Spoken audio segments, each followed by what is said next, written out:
শাপলা, লাল শাপলা, সাদা শাপলা এই তিন প্রতীকের মধ্যেই যে কোনো একটি পেতে দীর্ঘদিন ধরেই অনড় অবস্থানে এনসিপি আর ইসি বলে আসছিল তাদের প্রতীকের তালিকায় শাপলা নেই। কয়েক মাসের এই টানাপোড়েনের মধ্যেই নির্বাচন বিধিমালা 2008 সংশোধন করল ইসি। বৃহস্পতিবার প্রকাশিত গেজেটে প্রতীকের তালিকায় যুক্ত হল শাপলাকলি। যদিও কমিশন বলছে কারো দাবির মুখে এই সিদ্ধান্ত নেওয়া হয়নি।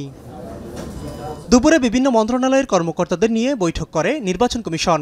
আলোচনা হয় ভোট কেন্দ্র স্থাপন, ব্যবস্থাপনা, নির্বাচনী প্রচারণা সহ নানা বিষয়ে। বৈঠক শেষে বেরিয়ে ইসি সচিব বলেন, কমিশন স্বাধীন প্রতিষ্ঠান, ইসি তার নিজস্ব সিদ্ধান্তেই শাপলাকলি অন্তর্ভুক্ত করেছে।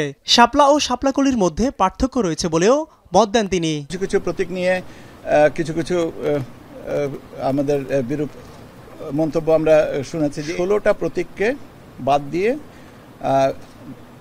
নতুন করে প্রতীক নিয়ে আমরা 119টা প্রতীক এবার শিডিউলভুক্ত করা হয়েছে। কমিশন সচিব জানান, নতুন দলের নিবন্ধনের বিষয়ে মাঠ পর্যায়ে যাচাই বাছাই চলছে, সিদ্ধান্ত আগামী সপ্তাহে। নতুন দল নিবন্ধনের ব্যাপারে আমরা মাঠ পর্যায়ে থেকে যে তথ্য সংগ্রহ করা হয়েছে সেই তথ্যগুলো নিয়ে এখন আমাদের মাননীয় কমিশনার আনোয়ার সরকার সাহেব এটা পর্যালোচনা করছেন। গণভোটের বিষয়ে নির্বাচন কমিশনে এখন পর্যন্ত আলোচনা হয়নি বলে জানান তিনি। বলেন, আগামী নির্বাচন সামনে রেখে ভোট গ্রহণ কর্মকর্তাদের প্যানেল প্রস্তুতে কাজ চলছে। গণভোটের সিদ্ধান্তটা তো আপনারা জানেন, গত পরশুদিন বোধহয় পেপারে নাকি গতকালকে পেপারে হেডলাইন ছিল যে এটা সরকার সিদ্ধান্ত দিবে।